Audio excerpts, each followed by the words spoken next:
Good afternoon and welcome to our monthly webinar series at Historical Trauma and Transformation. My name is Melike Fourie and I will again be your host today. So the theme of today's very provocative and important webinar is Disrupt Stellenbosch, Stellenbosch Disrupts, Visual Redress as Response to Historical Pain and Injustice.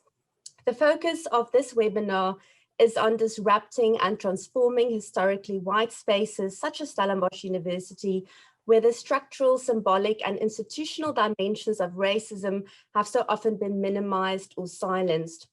Furthermore, it will focus on the extent to which processes of visual redress can disrupt ways of being in a space like Stellenbosch, where we imply the broader community and town, but also the university. So as members of Open Stellenbosch said in 2015, it's like the remnants of apartheid continue to live here.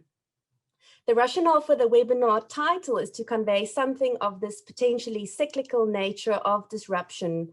So while movements like Open Stellenbosch disrupted this space, there is also the potential that Stellenbosch and the university, through its engagement in transformative processes, in turn disrupt those who felt and continue to feel comfortable in historically white spaces.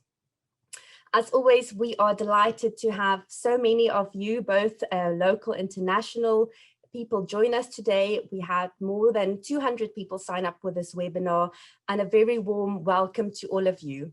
If you wish, you are very welcome to make use of the chat function to also introduce yourselves. For today's webinar, we are going to do things a little bit different than usual. Instead of a series of talks delivered by our presenters, we have arranged for the webinar to be more in the form of an interactive panel discussion that will be facilitated by Marietjie Oelofsen.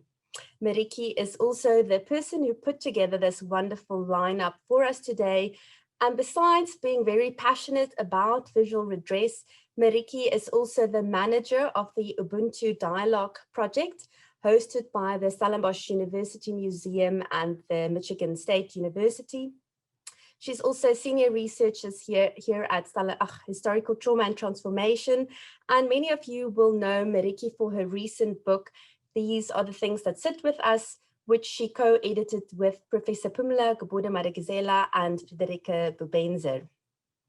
So with us today, we have a whole panel of experts on transformation and visual redress, each with their unique perspectives on these important processes of disruption and change. So it really promises to be a very lively and vibrant discussion that I am personally very much looking forward to. Before I hand over to Marietjie, who will introduce our panelists, I just want to invite you as the audience to already post your questions using the Q&A function during the webinar. So if you have any questions as they come up, just post them in the Q&A function.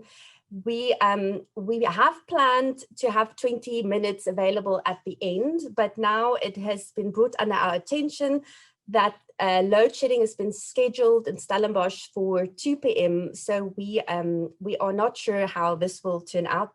We might need to end the webinar at 2 o'clock, but let's see how it unfolds. In the event that we need to finish at 2 o'clock, please feel free to send your questions to Marietjie, and she promised that she will still try to get those answers to you. Unison will post her email.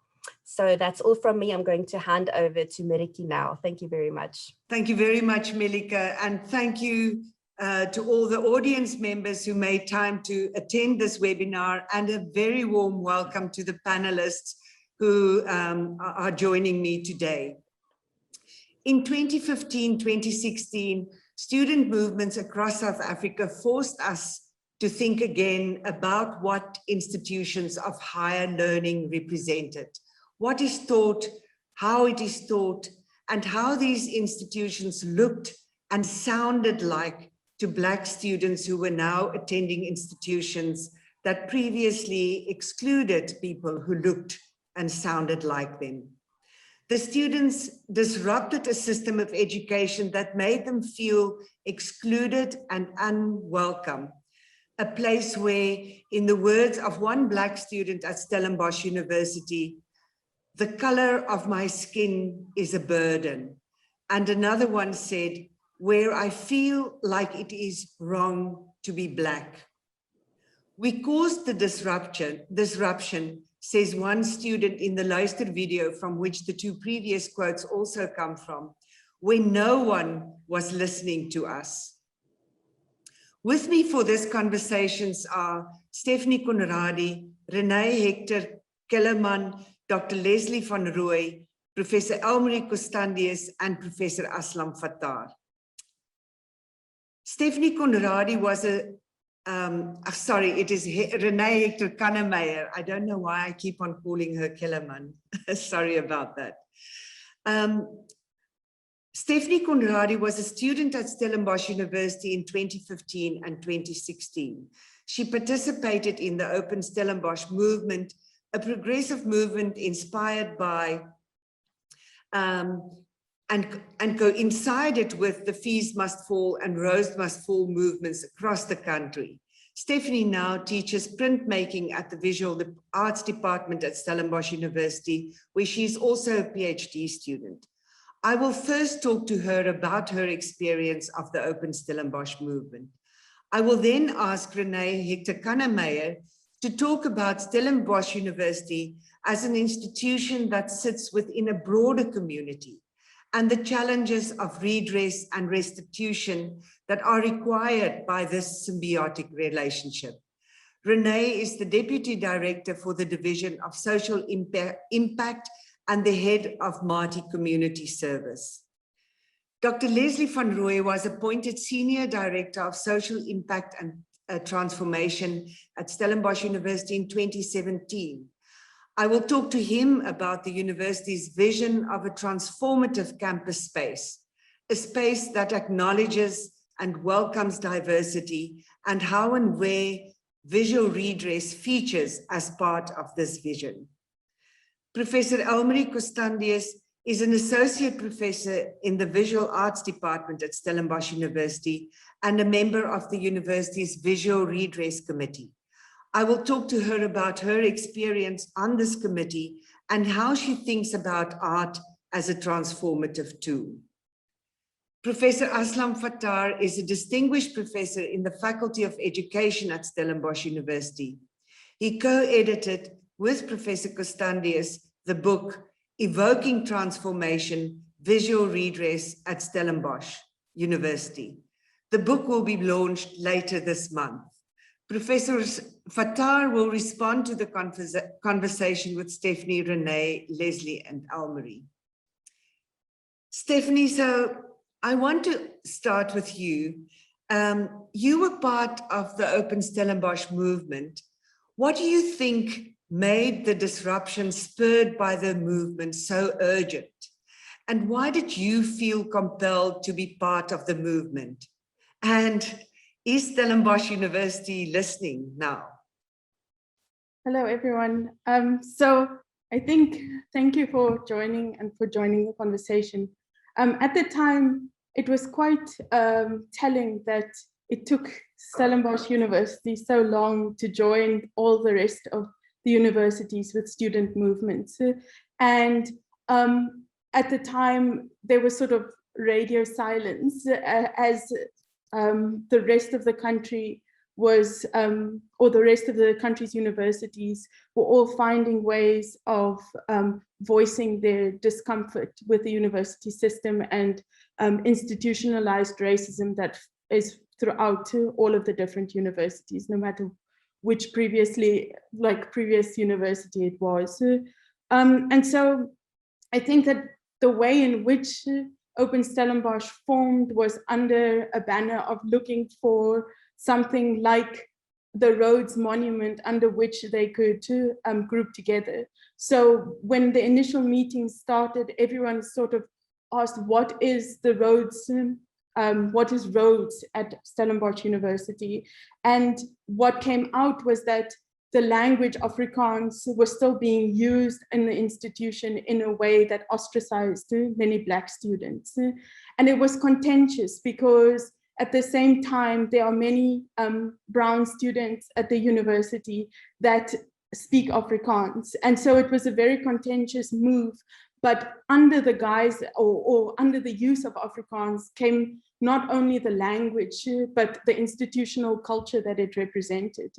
And I think that that was important, because if it had not been addressed in the way that it was and put to the fore, that Afrikaans was being used in a way that made people feel dislocated from the environment in which they were supposed to feel at home in, then there wasn't a way to sort of talk about all the other aspects of feeling discomfort in an environment that you really should feel at home in. And so what that allowed the students to do, putting a banner under Afrikaans as this thing that makes you feel uncomfortable in the university, is that it allowed you to address classroom environments where students were still having lectures in Afrikaans and there were no options at the time for them to have their lectures in English.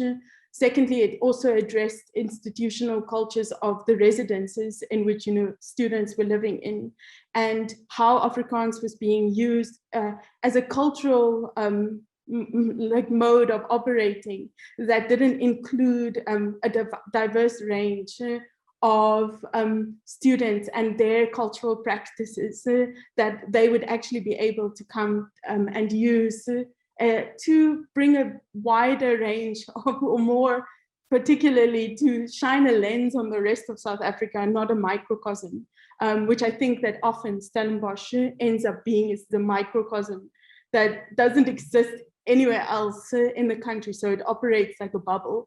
And so I think that through using Afrikaans as sort of the roads of the student movement opened up so many different things. And it really did disrupt the very sort of like foundations on which Stellenbosch was operating on, because at the time, and I know that Open Stellenbosch was not the first student movement that happened. And I think that it's important to recognize that, because students, it comes in waves.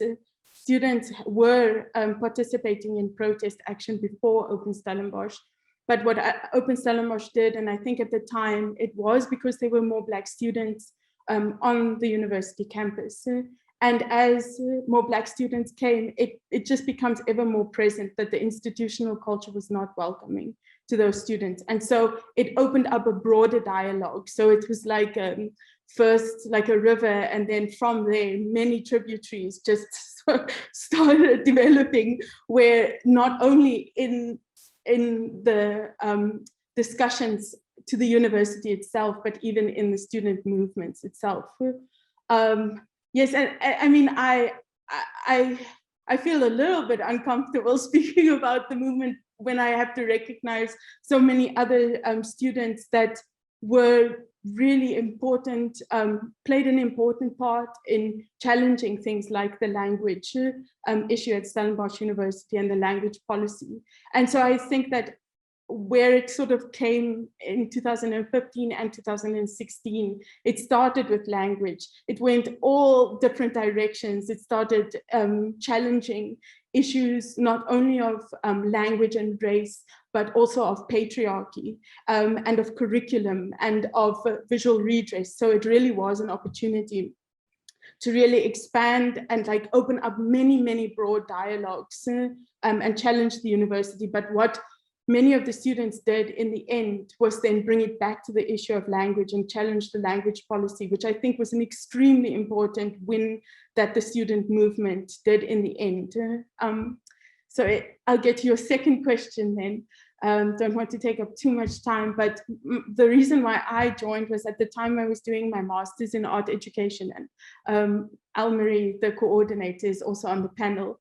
And so in the master's, we were looking at issues of decolonization, social justice, and citizenship, specifically within education and art education. And for me, it was just a no-brainer, because it was like, how can you study this but not form part of a movement that seeks to challenge systems that are still in place that perpetuate many of the older ways of doing things, whether it be colonial education or apartheid educational systems. And so it was just a no-brainer for me to if I was going to go into the line of education, it was so important for me to participate in that movement because I felt like a hypocrite. How can you be studying decolonial education if you are not going to participate and really see how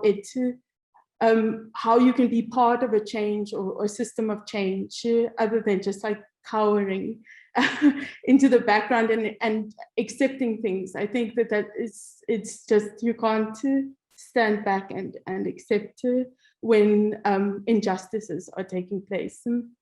And then your last question, I really am not sure if the university is still listening. I mean, I think that the most important thing is to look at the demographic of students. If the demographic of students is not representative of a broader South African demographic, then really I think you should think about whether the university really is doing enough to challenge that system. And then secondly, if I mean, I'm encouraged by language policies that are still being pushed, but then really you should question the language policy and say that, is it enough?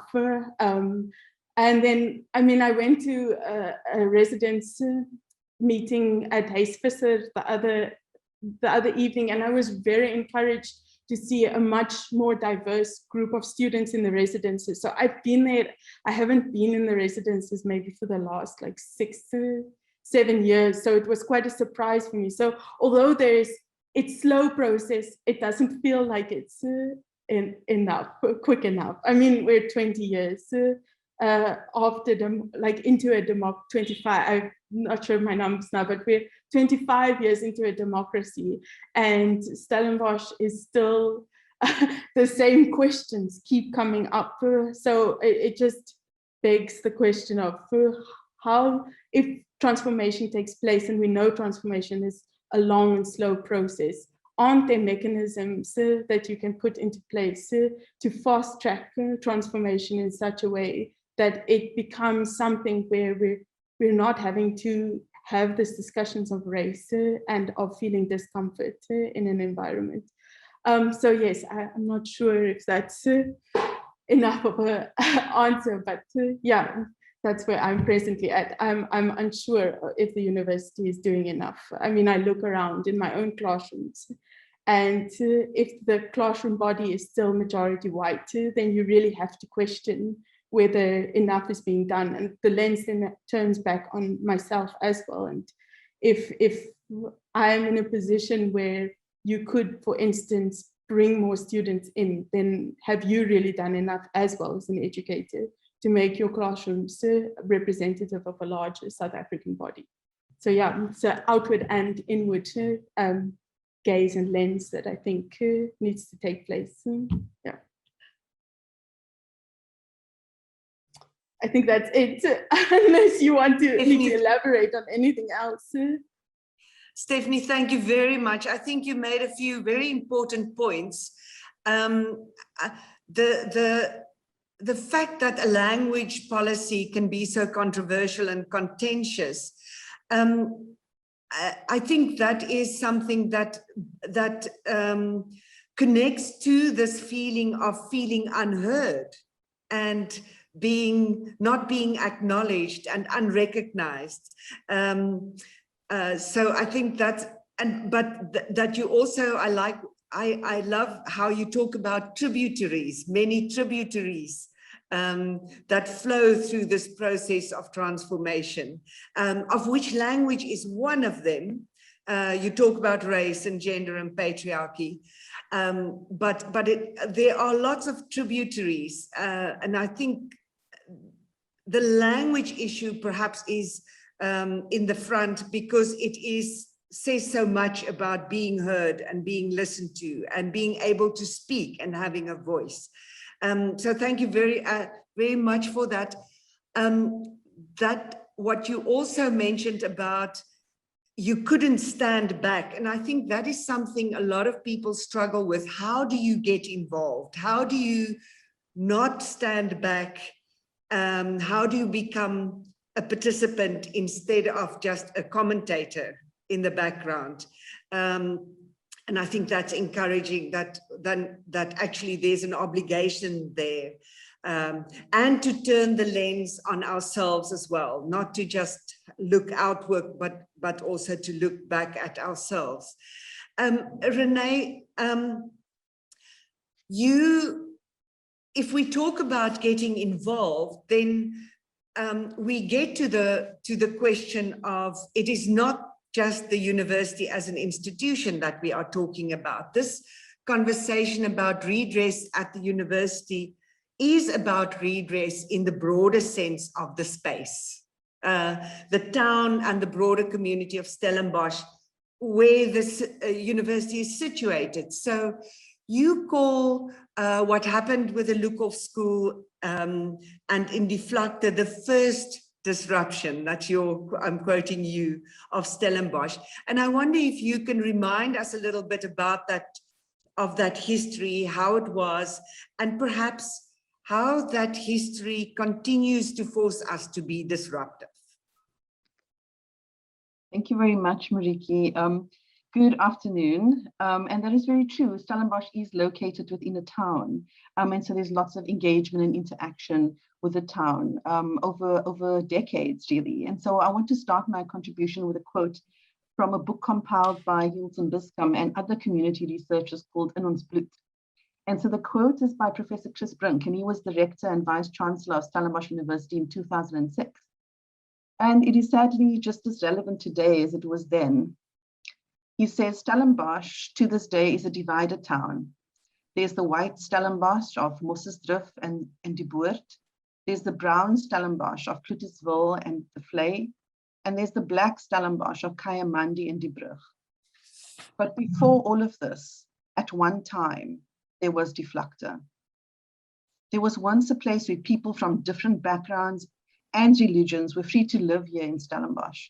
Within 2 street blocks of where the university is located today, there was a community where racial divides were less stark and that in embryo form already represented the type of community we strive for in this country today. And so my thoughts are taken from a chapter in the book, co-edited by Aslam and Elmarie, called Evoking Transformation, which I co-authored with Mr. Van Nooy, an ex-teacher and community activist in Stellenbosch. So the input here represents both our views. And so Stellenbosch, he says, has a submerged history that refuses to be buried. The history of the previous site in the Lukhof School in Bunnock Road is one such instance. Over the years, the site has repeatedly been highlighted as being of significance by persons identifying it, the alumni of the school, the descendants of those who lived there in close proximity to the school in the area called Die Vlakte, and those who have other meaningful relationships with Die Vlakte and the people or the institutions. Stellenbosch University has admitted to the strained relationship with a section of the local community over its presence in that part of town of the Vlakte. The history of the town looms large in any genuine attempt to achieve reconciliation between the university and the people of the Vlakte. The books derived from the oral testimony of people who had lived there deal with destroyed community life in the area.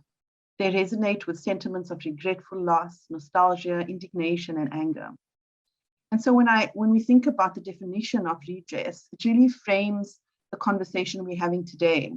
And so the definition, according to the Webster Dictionary, says that redress is to set things right, to remedy it, to make up for something, to compensate, to remove the cause of grievance or complaint, and to extract reparation of something, to avenge.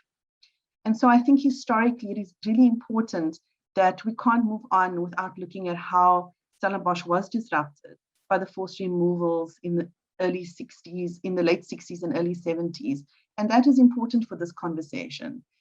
The removals were successive and almost continuous blows of over 2 decades to the esteem and sense of security of the majority of Stellenbosch residents and to the community that claimed Die Vlakte as their cultural home in particular. They radically changed the social relations. In the end, it did not really matter whether the other side was white and liberal or white and racist. The aesthetics of power and privilege was stark, white for dominance and black for subservience. Through all the turmoil and strife, imprisonment, killing, and brutality, Stellenbosch University was firmly embedded in the town as a whites-only university. There was growing awareness and alarm of what the community regarded as the implication of the university in both the formulation of apartheid doctrine and its implementation. So from the 60s onwards, as the threat of forced removals became a daily reality and the primary schools were faced with closure under legislation designed to undermine the independence and resistance of communities, the High School of Lukhof became a central focal point and rally center. Eviction notices began to be served on tenants, and some families were cautiously relocating elsewhere, while others vowed to fight to the bitter end. The community was being ripped apart, and it was vital that the center should hold for as long as possible. The Lukhof High School began to take on an added symbolism of community pride and achievement. And therefore, it is puzzling to members of the community that the university, which took ownership of the empty shell of the school after the illegitimate expropriation by the National Party regime, still holds the title deeds to a community asset. It is the plea for the transfer of ownership of this building that has led to the nearly 40 years of division between the university and the so-called colored community of Stellenbosch. Mr. Renee, community leader, reflects that there's perhaps more to the distant community attitude towards the university than the loss of a building. I also want to just share that the whole project, initiated by Professor Russell Botman, strengthened a range of community empowerment initiatives under the directorship of Dr. Jerome Slamat, and he was located in the original Lukhof building. Dr. Slamat shares the story that the name of the school that was originally chiseled off, the mosaic tiles were removed. However, one day when he approached the unnamed school, he looked up to see that the dust had settled over time, resting in the empty gaps where the name once proudly stood. The dust spelt the name Lukhof. At that moment, he realized that the school herself was calling out to return to the original name, calling forth as if the stones in the walls themselves cried out for justice, to which Dr. Slamat responded in what I regard as the heart of redress, to set things right.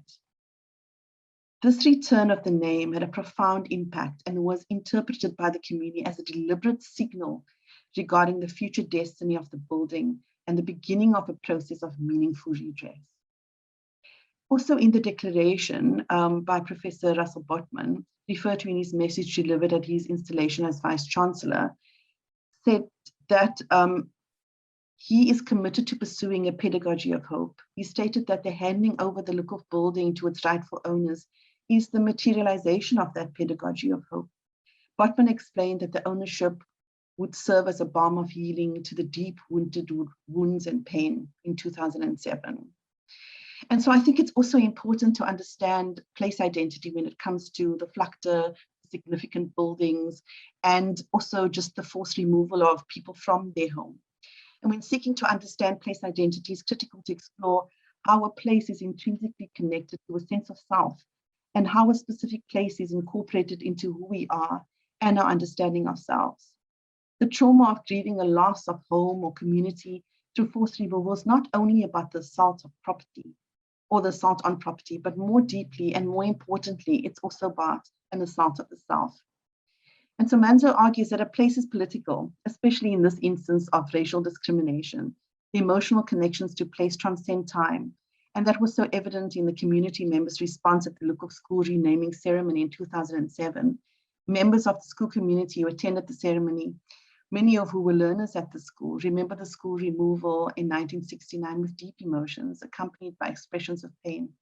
They remembered the humiliating act of carrying their benches away from their beloved school to a newly appointed school outside of the town. The invitation to bring back the very same benches back as 70-year-olds 50 years later evoked memories of forced removal and the pain associated by uprooted lives. It is evident that for them, trauma is ongoing and recurring even 50 years after the removal from their beloved school. I would like to ask Unison just to show the video of the return of the benches to the school in an attempt to restore the dignity and loss of humanity that the community had suffered. This is actually quite an historic moment for us as a university, but also as a Lukhof school community and people that's connected to the old vlakte community.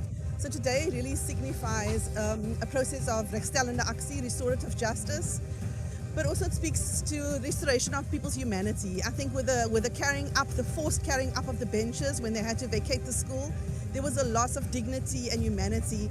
And with the carrying back, we are aiming to restore that dignity and that sense of menswaardigheid. I think that is very critical. To launch the Living Museum, we'll be honoring people's stories, we're memorializing the experience, but it's also a place of learning and critical engagement and a symbol of hope. I think that is very critical for the broader Stellenbosch community, not just for Lukhof and Idis Valley and Krutersville and Kaimandi, but the broader community. So it can be a space of reconciliation, hope, versoening, a coming together to discuss. And so we want the building to take on the form that it should have been. Renee, thank you very much. I've been struck in this clip from the whole video, and people can access that video on the SU website, the full video. This is just the clip from the video. But I liked very much what you said at the end of that video of to make the building a place that it should have been. So if we think about the identity of place, I think that is a really important thought to hold in our heads. So if we think about the campus or the university or the town as what it should have been, to restore it to what it should have been. Maybe you can talk a little bit later more about that if we have time. But I want to turn to Leslie now because in an article, you are tasked with this difficult challenge of making the university, as Senior Director of Transformation, making the place what it should have been. And you said in a news article in 2020 that transformation is about paying attention. I really love that word. And I quote you, underlying, unspoken, and unconscious expressions of exclusion in higher education institutions on South African campuses. So if we look at Stellenbosch University, how does Stellenbosch University pay attention? And how does the visual redress process here get us to the kind of transformed institution that could get us to a place of what it should have been? Thank you, Marietjie and colleagues. I think I'd like to start where Renee ended off, and it's fantastic that Renee reminds us that disruption has occurred over the decades and continues to occur, and indicate that, of course, in the history of this university, it has also been the case. Now, I'll start the conversation by talking about names and symbols, etc., on campus. And I see Sandra Swart wants me to talk about Wilcox, and I will indeed end off by talking about Wilcox, Sandra, your building.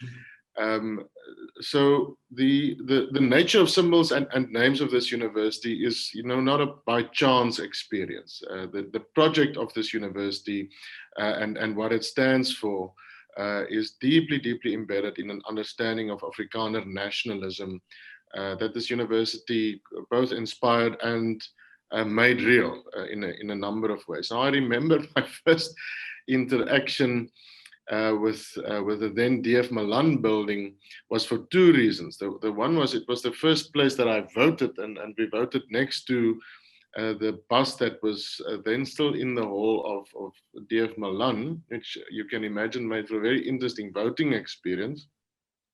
And the second was a quote from P.W. Botha at the back end of the front end of the hall up high that said, Stellenbosch staan vir 'n idee. Stellenbosch is about an idea. It stands for a particular idea. And then it explained what that idea was. But in the nature of the quote, and the quote is not there anymore, something of the nature of the pride and possibilities of this university for the Afrikaner people in particular was exemplified. And indeed, something of the current language debate around Afrikaans and identity and place and situation, I think, perhaps also finds expression in that. Perhaps we'll talk about that. The disruption that I remember the most clearly is the one that perhaps Stephane will highlight again later, and that is the removal of the verwoerd plaque in 2015. Now, the name of the building was removed and remained well before 2015, but a plaque remained in the foyer of the building. And that plaque was discovered or rediscovered in 2015, a couple of weeks after the fall of Cecil John Rhodes at the campus of UCT. And it led in a real engagement around symbols and specifically then symbols linked to Afrikaner nationalism at that stage. And it was a very official ceremony in the sense that it asked and evoked a number of emotions, silent protest on the day. The mayor of the town, then Willie Ortel, and the then rector, Russell Botman, directly involved in the process. And it really sparked off the conversations of an active engagement around symbols on campus. That really also kick-started a more formalized process around naming, renaming, and then, of course, adding and removing and contextualizing symbols, and that more or less is what we have today. I think one must make two distinctions between universities here. Perhaps I should say that the renaming processes and symbol changes and removal processes indeed took place at all institutions, and that continues. Perhaps the last most vocal one was in 2019 on the campus of the University of the Free State, but really it continues at all campuses. But there is a distinct difference between the historically white institutions and processes followed there and the historically black institutions and similar processes. And of course, in the context of South African name changes, symbols, statues remain relevant. The nature of the protests around symbols in 15 and beyond was also that it took on a very strong national character, as you would remember, the defacing of symbols, remembrance of old symbols or forgotten symbols, the additional symbols or new symbols, and what happened to the symbols of South African heroes, etc., over centuries. The other difference between universities, I would say, is of course connected to locality, and that's the part that Renee spoke about. Stellenbosch is not a city university, it is not an enclosed campus, at least not this campus, so it must constantly engage with the nature of the broader context, and that becomes really important, specifically when you talk about names and new symbols. And as we learned over the last couple of years, deep engagement and specific engagement also with role players that would historically not engage around names and symbols then becomes really important. And of course, it adds to the lengthening of a process, because the process must be deeper, it must be richer, and it must allow for engagement on deeper levels. And as you can imagine, those type of engagements also mean that we sometimes differ, as was the case around what we now have as the circle symbol or new art piece on the Rooi plane, the preamble to the Constitution in front of the old main building, O Hoofgebou, and those type of symbols that rose on campus. As an example, the name change of what was the H.P. Tom Theatre, the formal process took more than a year, and that was because of deep consultation that was necessary, not only within the arts industry and of course the environments in the building, the broader university, but also with the local town and the local community. And then to select a name or to propose a name and select a name in the end was not an easy process. And through that process, we've also learned a number of lessons that I think also plays out in the Wilcox process. Perhaps I should then speak about the Wilcox process in particular. You would know that it is a process that really, the conversations around the Wilcox building name started under the leadership already of Professor Botman, and perhaps even earlier. And I would not go, don't think it's necessary for me to go into the nature of the person. I think we have the background to that. But a formal process then started in 2018, activated by colleagues in the building that specifically followed the current naming and renaming process around the building. In the end, it was agreed that the building could not, or the representatives in the building could not finalize the process and asked for institutional help to make sure that the process continues. And in 2019, myself and the registrar, Dr. Edith, decided that we will take the process on. And what followed was a process of in the end, the removal of the name of the building. You would know that the name is not on the building and has not been on the building for almost a year now. In June, end of June, it will be a full year. And linked to that, an active process to invite individual student staff, number of community representatives, community structures to propose a new name. What followed was that we received 17 proposals for a name.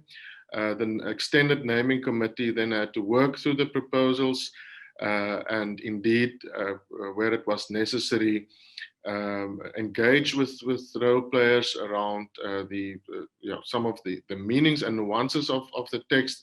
But in the end, the extended naming committee proposed a set of names that was tabled to the rectorate very recently, and I hope that at the next council meeting, the upcoming council meeting, that indeed a new name will be given. But in order for that to happen, we will also have to go back to the role players that proposed the name, and hear indeed if the name is fitting and what the implications are for changing or for renaming the building, and perhaps what rituals should follow if the building has a new name, which in this case will be a very different name. And then you have to consult with, of course, relatives of the individual linked to the name and organizations structured around the legacy of the individual or of the symbol, etc., which must be fully part of the processes because it allows for the richness of those processes. So I hope indeed that the building will have a new name, officially have a new name soon. With regards to symbols, the engagements, thanks Sandra, I'll look at the full comment just now.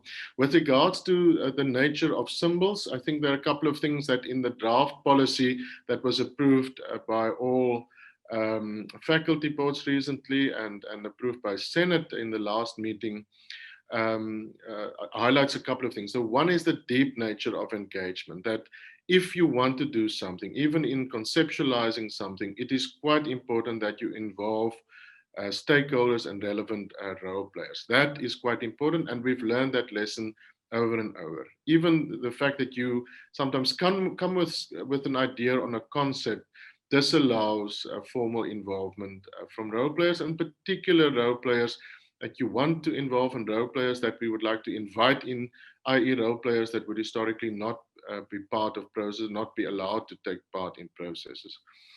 The second is, of course, the nature of where we are. Something that I think is quite important, and that plays out at all universities, is something of the contextual realities, and that something in your symbols, of course, you would want to symbolize something of the context. Now, the nature of our context is that it is, the current context is that it is not neutral. So the engagement with the town in its broader sense become then extremely important.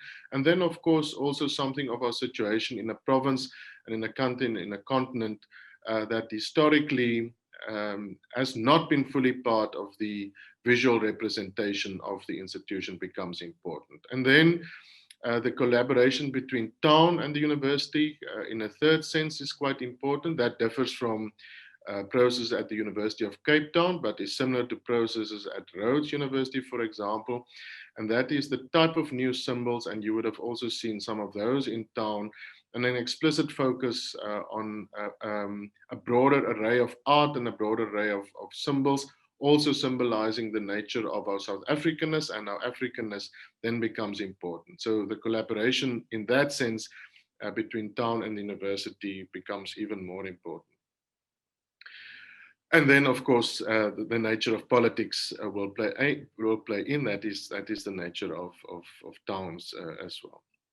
Perhaps I should end off by saying that I think the disruption in 2015 catapulted this university and other universities into a new direction, specifically also when it comes to symbols and our engagement around symbols. And I think something of a constant disruption will remain necessary. That is true for institutions like this over all ages. But in terms of our structures and policies, I think we are guided and should be guided more to allow for that. The change in the new, the draft visual redress policy that includes and incorporates the naming and renaming policy is that it activates a process where we do not need to wait for someone to propose, for example, the changing of a building name, but that can be activated centrally.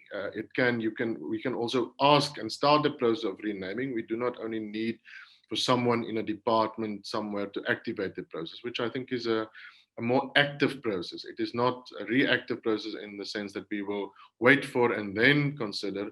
It will be active in the sense that we will prompt and then that through that prompt allow for those processes to happen. So in that sense, indeed, some of the lessons that we learned in 2015 and beyond will remain part of this institution. Have we done enough? Of course not. Are we on a road to do more? Yes, that is indeed the case.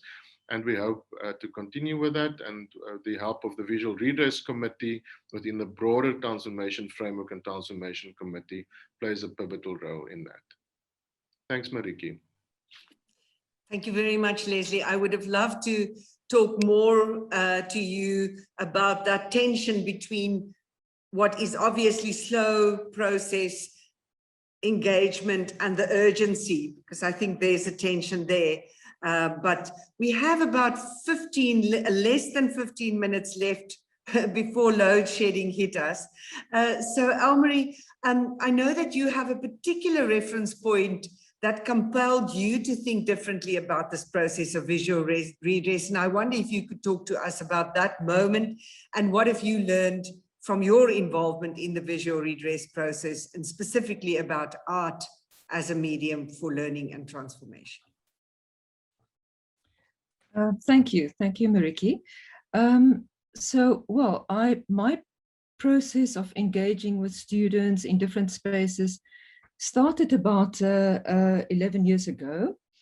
And in 2010, I decided to take my design projects outside the studio space and encourage students to interact with other students on campus and communities outside the university, to engage in real socio-political issues around us, and not only have the imaginary projects that we normally have.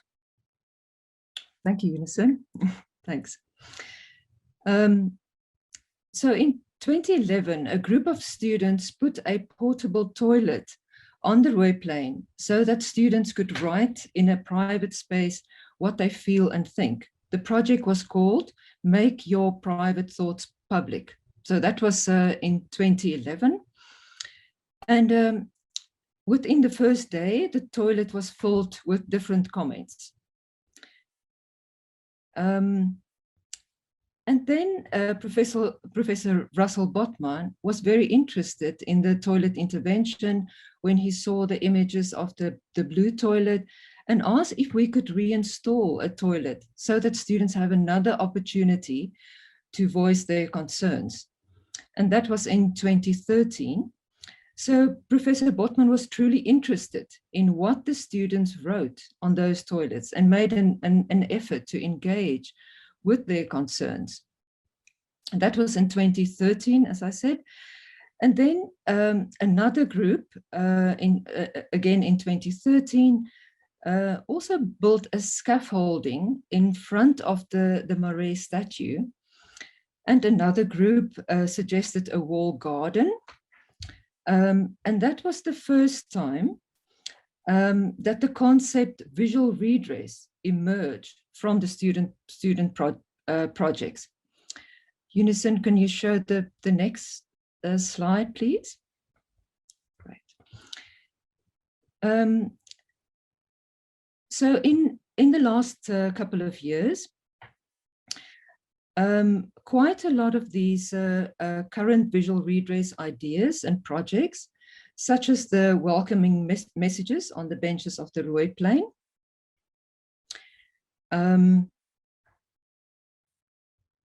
Unison, can you show that image, please? Thank you. And also the maps on the walls of the library.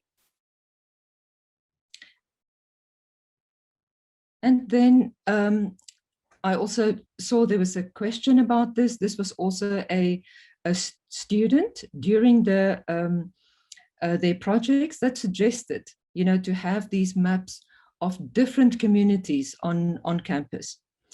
And then also the Vlakte map that originated from those projects during the last 10 years. But then in 2015, 2016, during the student protest and the important disruptions that took place during that time, many ideas emerged, such as the women's sculpture that was conceptualized by Stephane in collaboration with Open Stellenbosch students. But also there's another a project that Stephane took on, and that was to identify sensitive spaces on campus. And there was also, for instance, the special collection area in the library. And then Stephane also then collaborate with students and did projects with students in that space. And maybe Stephane could later maybe discuss this a little bit more. Then reflecting on the last 11 years, we learned that if we engage with materials in a more embodied way, not only cognitively, deeper learning could take place. It is the entanglement of practice, theory, and self, the praxis, that could possibly more transformative. We realized that the artworks, the contextualizing of the sculptures and the other visual redress projects is possibly not enough. We have to engage in a more embodied way to experience and learn. In 2019, we started with workshops in collaboration with Amelda Brandt from the drama department, using embodied methodologies as mediums for reflective practice and also learning. So many processes were followed and different materials were used in the workshops, and every workshop was different and reacted to a specific context. So these workshops, we used Ball's ideas of that he developed in the 1970s, that was called the theater of the oppressed. The image theater developed from this theater of oppressed, and there we used the body sculptures, and the body is reclaimed as a source of knowledge and learning. So I know we're a bit of stress of time, so I'm not going to go into all these theories, but just in conclusion, I can say, I see my task as in the Visual Redress Project as designing spaces, opportunities for participants, staff, students, and communities to use art as a medium. And hopefully it will be a transformative spaces for all, including myself, in a constant process of becoming. Thank you. Thank you very much, Elmarie. I really wish we had more time to talk about this, but Aslam, without further ado, I wonder if you can talk about talk about your impressions from this conversation and respond to it in terms of your more about what it says about the life world of students and how they live and what they need to thrive in institutions of higher learning at Stellenbosch and indeed also in South Africa. Yes, thank you very much, Marietjie, Unison and Melike and your team for organizing this event. Let me respond by saying that students are the heart of the university. The students were calling for a decolonized education that recognizes their history, cultures, excluded languages, identities, and knowledges, and so on. And as Renee and Leslie alluded to, listening to students' disruptions of older narratives has to pay attention to the unspoken, the invisible, the unconscious, and the voices of the indigenous, so that making visible people's histories, violations, their silencing, and their erasure becomes central to such disruption. The university and its institutional curriculum is based on what I call its disciplinary reason, a disciplinary reason that is based on domination and exclusion. And it is such a disciplinary reason that was based on a violation and a conceit of racial superiority, gender and sexual inequality, and class exclusion that built itself into the university's infrastructures. This disciplinary reason sits deep, and we cannot skirt these issues, but we have to have substantial curricula-based conversations about these matters. So just briefly to speak from the perspective of a book on visual redress that we've just completed.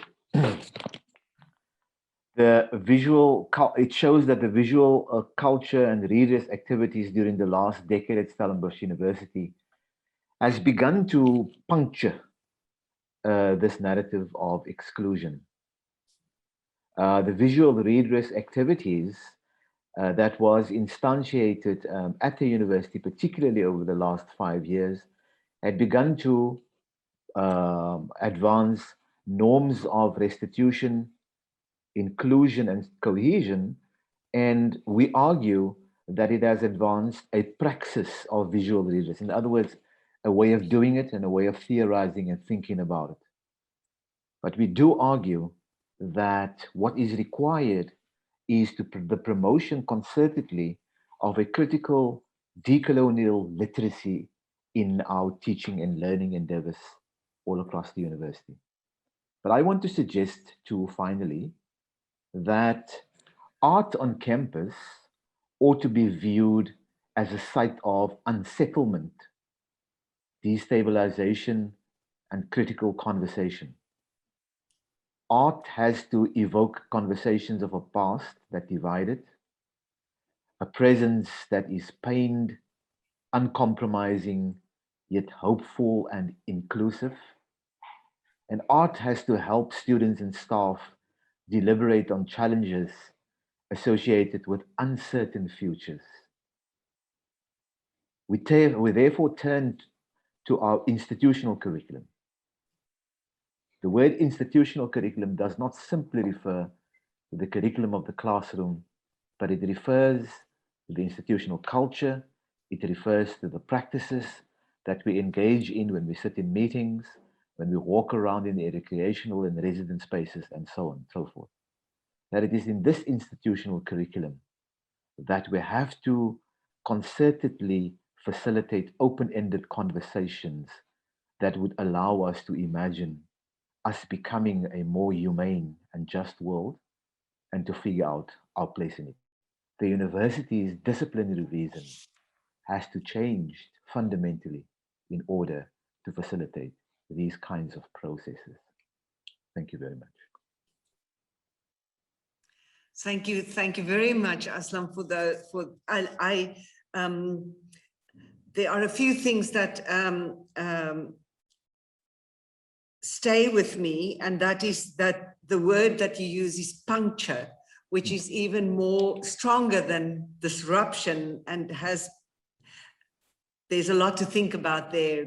Puncture that's what is necessary along with disruption, is sometimes puncturing, which is very uncomfortable and unsettling.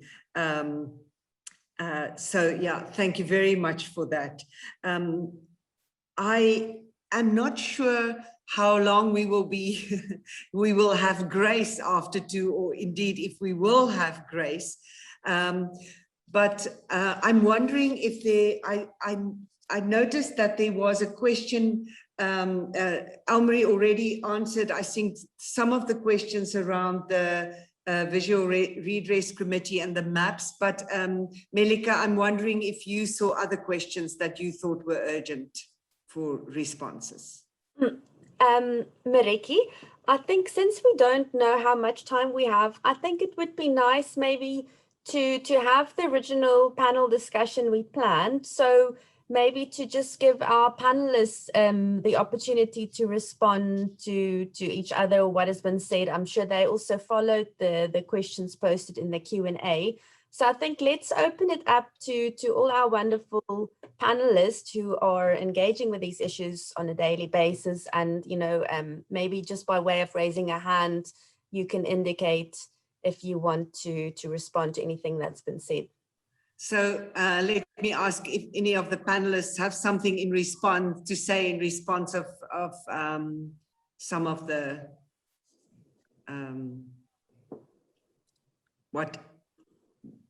what your co-panelists had to say. Leslie, you look like you have something to say. Thanks. Also because we're counting the seconds before the electricity goes off.